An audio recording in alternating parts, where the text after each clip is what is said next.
first time, my name is Dr. Ava. I'm an internal medicine hospitalist. I'm an author. I wrote a book called Paging Dr. U. Hopes to inspire those who are considering going into the medical field. I'm also a mother to three beautiful children, a wife to another physician. I'm an influencer, and I coach future medical students as well.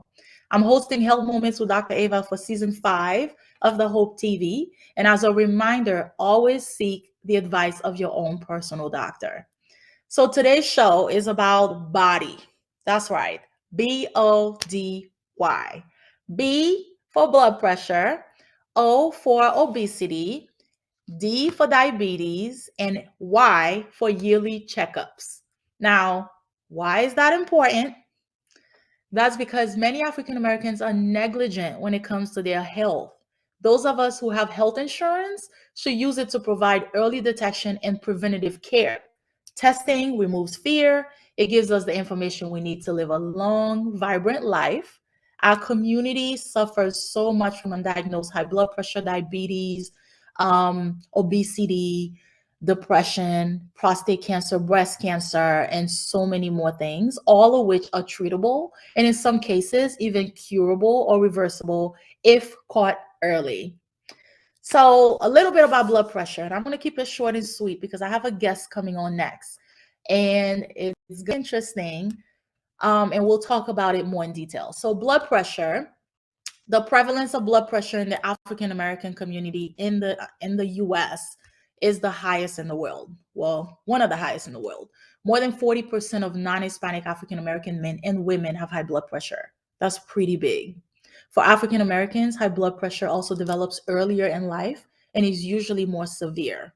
And you may ask why. Why is it happening earlier and why is it usually more severe? Theories include high rates of obesity, high rates of diabetes among African Americans. And also, researchers have found that there may be a gene that makes African Americans much more salt sensitive. In people who have this gene, a little bit of salt, even 1 extra gram, which is only half a teaspoon of salt, could raise your blood pressure as much as 5 millimeters of mercury. Diabetes in the US, Black adults are nearly twice as likely as whites to develop type 2 diabetes, and it's been rising over the last 30 years. Diabetes is a disease that occurs when your blood sugar or your blood glucose level is too high. Blood sugar is the body's main source of energy. Insulin is a hormone made by the pancreas that helps glucose get into your cells to be used for energy. In type 2 diabetes, your body doesn't make enough insulin or doesn't use insulin well.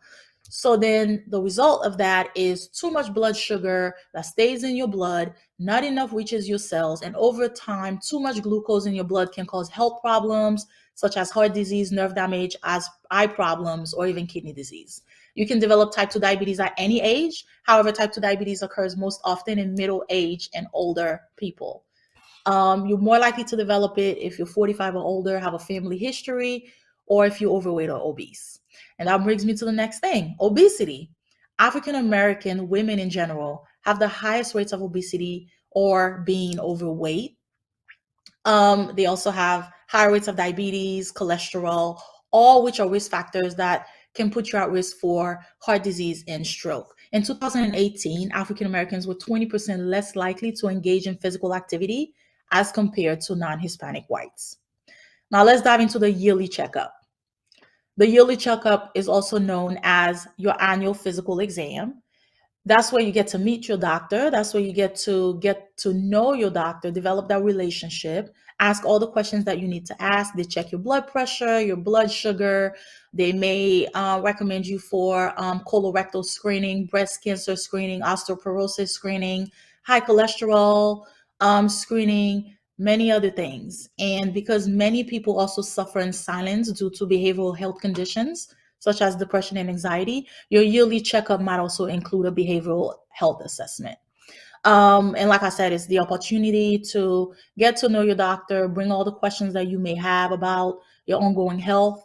You may want to talk about your anxiety, your depression. Do you want to quit smoking? Do you want to lose weight? Do you want to change your diet?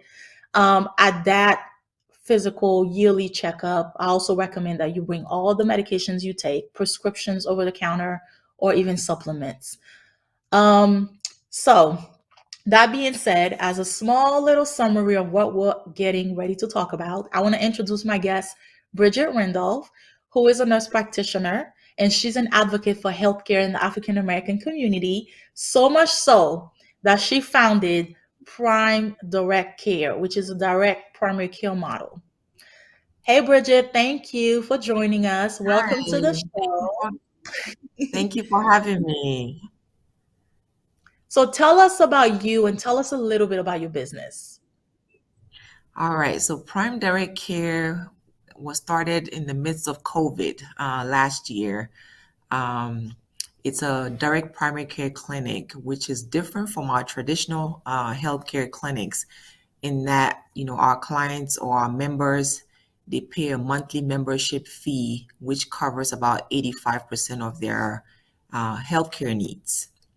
So when they pay, it's sort of like a gym membership. You pay your monthly membership, for the gym. You have access to the gym, access to the clinic, with no additional fees, no co-pays. You have unlimited office visits, in-person visits, telehealth visits to manage any chronic illnesses or acute illnesses that you may have. High blood pressure, diabetes, heart disease, heart failure, and the list goes on and on. It could be just a simple thing like a cold, strep throat, a little rash. All those things are included in your monthly membership cost. So the way it's set up, there is no excuse to not, follow up on the things that you just mentioned: high blood pressure, diabetes, which is very important in our community. This model is very affordable. It starts at $49 if you are between the age of 12 to 18 years old, $75 from 19 to 39 years old, and $79 if you're over 40. So, you pay your 75, 79, or $49 a month, and you have unlimited health care service, primary care services. So it's not a health care plan, it's a health care service that is available to you when you pay your monthly membership fees. Does that make sense? So pretty much what you're saying is to make it simpler and try to put in other words. When you see Mm-hmm. your regular doctor and a regular model, you call, you make an appointment, your doctor may be available, your doctor may not be available. You just have to book that appointment before you go and see your doctor. Okay. You may Right. have to pay for that visit. If you have health Mm-hmm. insurance, you may have to pay a copay. Okay. And then you see Correct. your doctor whenever the doctor tells you to come back and see them. Whereas for your Right. model, for that small fee, you can come in and out as often as you need. You can have access, they have access to you directly. If they have a question or they Correct. need something, sometimes you are even available to go to them. So the accessibility is, a lot easier, right? Correct. Correct. So the direct primary care model is based on affordability, easy accessibility, and personalized care. So those are three big points that you don't get with the traditional, model. When you make an appointment to go to a traditional clinic, you make an appointment, you have an appointment maybe a week, 2 weeks out. You go and you get seen, then you leave. You may not even be able to contact that provider, until you see them next time for weeks. You have to go through the nurse, the MA, and it's not very direct. But with the direct primary care model, patients have access to you directly. You're able to, provide better education. You spend enough time with them when they come in the clinic. Our visits are for a new patient is about 45 minutes to an hour. So your time is your time. We devote that personalized time for you so we can address all your issues. So, I think it's a very valuable asset for the African American community in the sense that we need a lot of education. when it comes to diabetes, high blood pressure, and all these chronic illnesses. Just going to the clinic and getting a script, to take care of your blood sugar or your high blood pressure is not enough. Come to the clinic, have a sit down, let's have a thorough education. Let's talk about the DASH diet, which is the low sodium diet. Let me show you things that you eat at home that you may not think about that has a very high salt content, so things like that you can do at home, not just taking medications, but kind of zone in on the lifestyle changes as well that would help manage that high blood pressure or that diabetes. So with direct primary care, the direct primary care model, we have time for that. We have time for you. Personalized care is everything. So I think it's a great model out there that, the community needs to be more aware of. You don't have to, spend top dollars for simple things like chronic illnesses or low sick visits. Now, don't get me wrong, health insurance is great when you need it. It's great for catastrophic events. Let's say you're driving on the highway and you have a major car accident, or God forbid, you got diagnosed with cancer and you need chemo. Those are the things that, health insurance is really good for.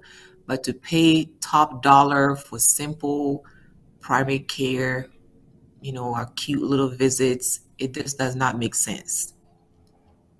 Right, and that's So, very important because mhm, in our community, there's a trust, I think, is major. And that's one of the reasons why, African Americans don't go to the doctor. They don't trust their doctors. One, they the doctors. Two, they don't think the doctor has their best interest at heart. Three, there's not a lot of African American doctors that look like you and I, providers that look like us, that they would feel would be able to relate to them.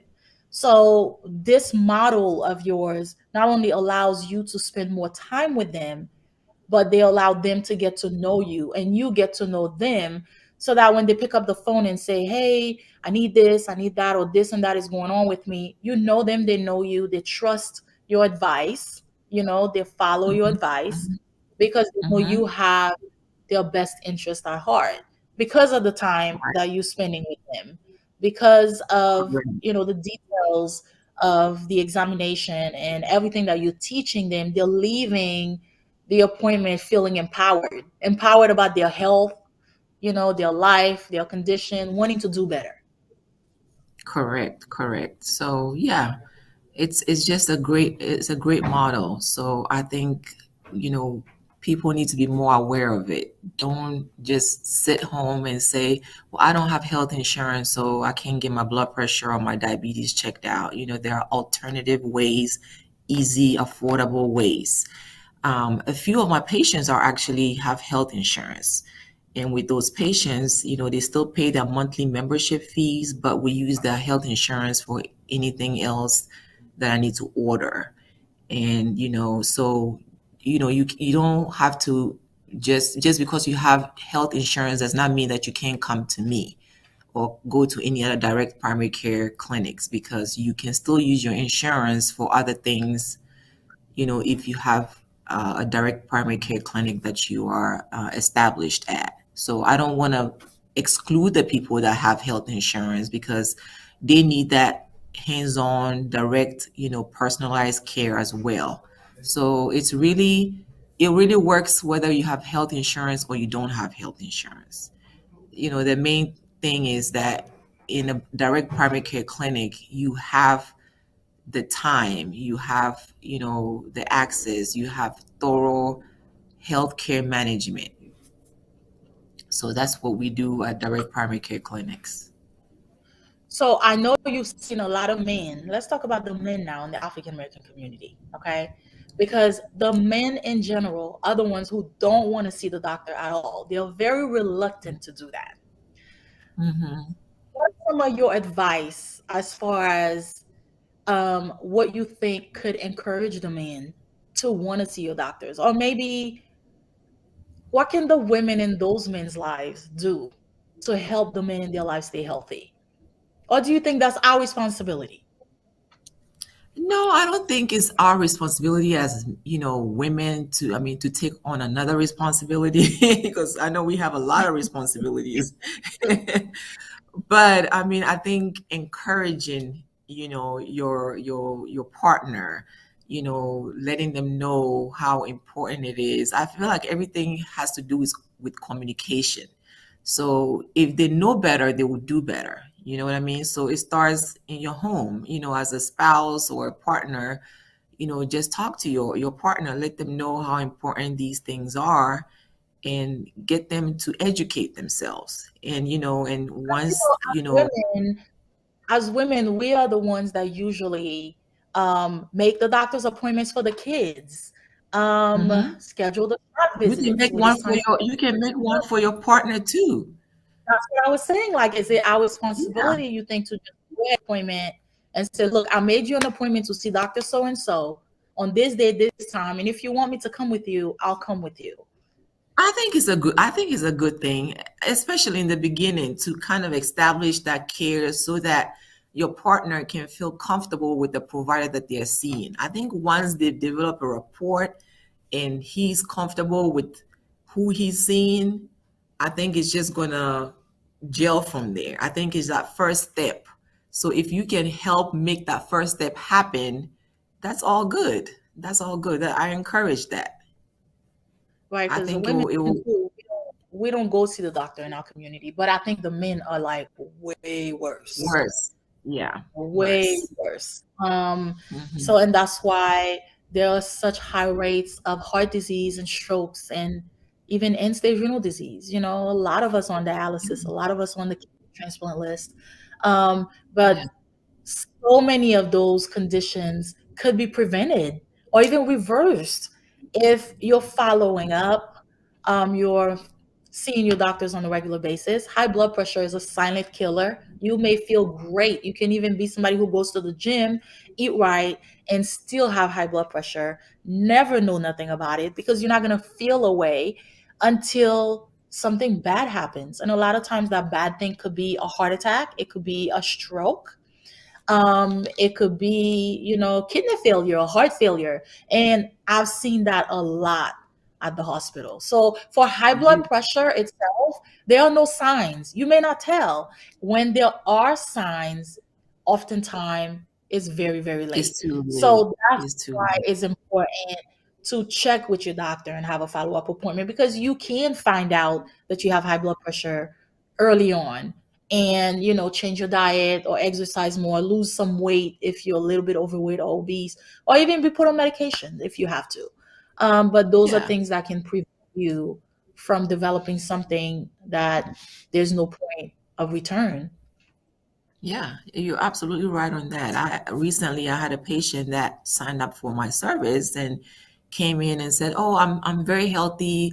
I just need to get a pap smear done, a wellness check done, and that's it. I don't have no healthcare problems." Well, she walked in here with a blood pressure of 220 over 121, Oh stroke my level God. high blood pressure. She felt fine, Oh no my symptoms, God. nothing. She could I have had popped the held blood. her I held her in the clinic for about hour and 45 minutes trying to bring that blood pressure down with medications in office to at least get her down a little bit so that I can safely discharge her from the clinic and have her start antihypertensive medication. So you're absolutely right. There are no signs sometimes until, you talking to somebody one day and you have a face droop from a stroke that you had no idea was due to high blood Right, pressure. So yes, right, right. Because there's too much preventative pressure care. in your blood vessels, and I always tell my patients when they come to the ER and their blood pressure is so high that we're having to start them on a drip. And I try to explain it to them in words that they can understand. When you have that pressure in your blood vessels around your brain, you have very tiny, fine blood vessels. And those blood vessels sometimes cannot handle the amount of pressure that's going through the blood vessels. So I always say, Mhm. think about a water hose. When you have a water hose and there's too much pressure going through the water hose will eventually burst or leak, and that water is going to start spilling around. Same thing for the blood vessel around the brain. with that pressure, then the blood vessel can't handle it and it bursts open. And now you start leaking blood all over your brain. And that's a Yeah. stroke. That's a type of stroke. It's a hemorrhagic Yeah. stroke. And that's something that Yeah. could have been prevented had you been Hmm. checked, put Right. on a All right. regimen, or Yeah. medications. You can get heart Yeah. failure the same way. If you go to the gym and you're lifting weights, your muscles get big. The heart is a muscle Hmm. too. And the heart beats so many times per second, hundreds of times per hour. So imagine the whole day your heart is pumping against a pressure. Your heart will eventually get big, just like your muscles get big if you're lifting weight. And a big heart is a weak heart. That's heart failure. So that's two of the things that can cause you to have, end stage organ damage. That's oftentimes not reversible. And you have Correct. no signs or no symptoms until it's too late. That And that's the happens. danger. Yeah. Yeah. Yeah. And most of the time, because they don't have symptoms, like this patient did not want to go to the ER because, with the blood pressure that high, really they needed to be seen in the ER to be on a drip to get the blood pressure stabilized. And then, but, you know, most of African Americans don't like to go to the doctor, don't like the hospital. So it's very challenging. So that's why I feel like, trying to focus on preventative care is the best route, to prevent serious complications, in our community in the future.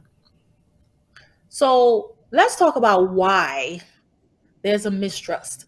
Why are we the ones not wanting to go to the doctor? What's the problem? That's a very good question. I I feel like we need education in the community. You know, I always believe, like I said earlier on, I feel like if you know better, you do better. I think, because they're not really understanding of what is happening internally when it comes to blood pressure or diabetes, or, they feel fine. I'm okay. Why do I need to go and see a doctor to fix something that's not broken? Well, that's not the case when it comes to medicine.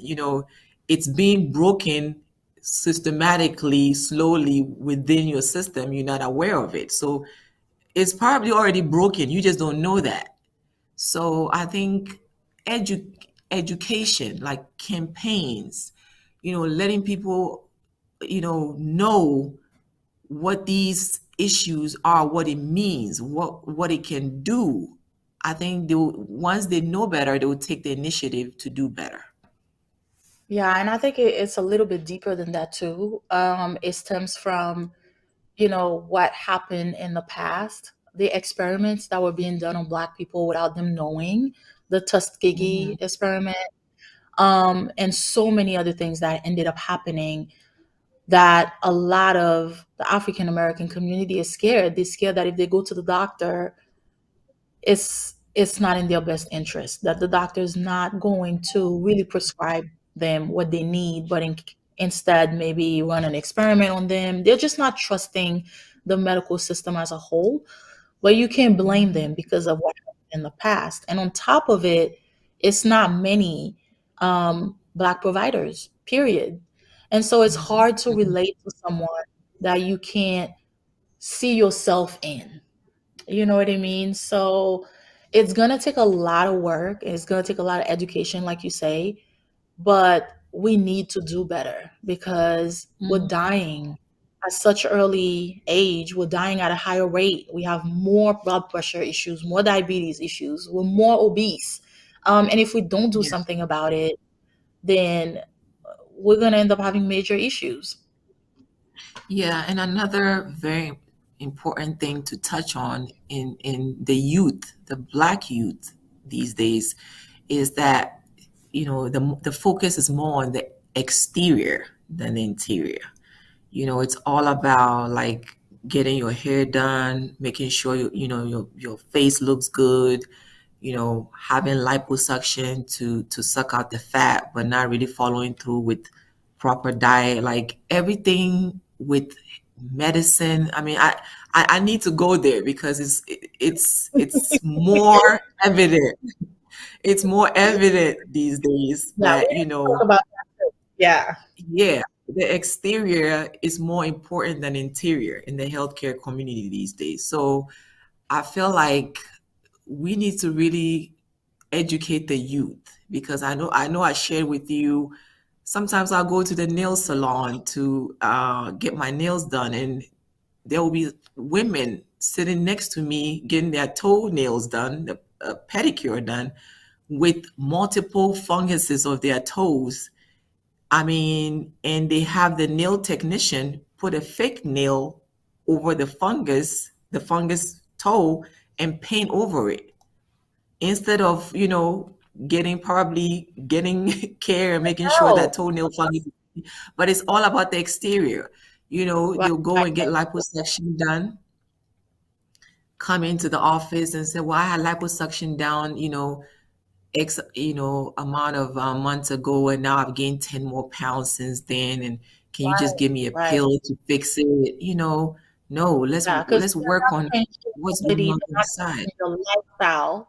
They're trying to get a quick fix when really you have to how you eat, you have to exercise more, be more active. It's a lot more that needs to be done to make sure that your insides is good, because then it radiates on the Yeah. outside. Great, great. So spend the money on the insides. Don't focus more on the exterior. That's secondary. Take care of you, that high blood pressure, that diabetes, that heart failure, before you worry about what it is that you look like, on the outside. But it's reverse. So hopefully we can try to shift that and get back on track. All right. Well, I want to ask you one more question. As you think Sure. about the future of your business, what are you most worried about? Because you are in About the healthcare, future. Hmm. you do a lot of American community. So when you think, I mean, with your business, you have very good intentions to help the community, to educate the community, to change their mindset and the way that they live in general. What are you most worried about? Well, my fear obviously is that people still don't catch on. I mean, what drives me is, getting out there, letting people know about this service, letting people know you can take charge of your health without breaking the bank.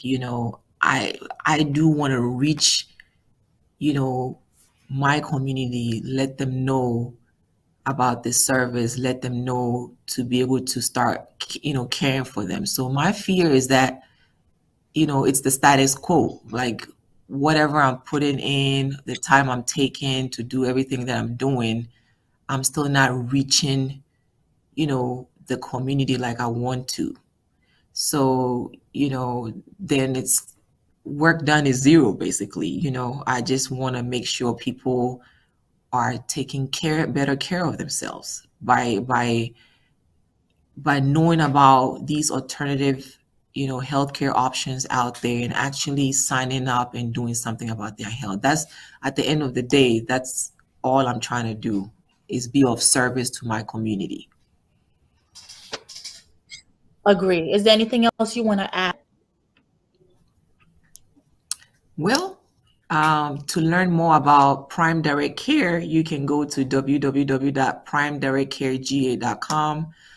We are located in Stockbridge. You can, hit us up on Instagram, Facebook, call us, and we'll be happy to um, talk to you, do a free meet and greet, have you come shadow the clinic, talk to you about what it is that we can offer you, and hopefully, we have a mutual relationship that works for both of us. Fulfilling relationship, right? Right. Right. Well, thank you so much for joining us today, answering some of these questions, because those are very important topics.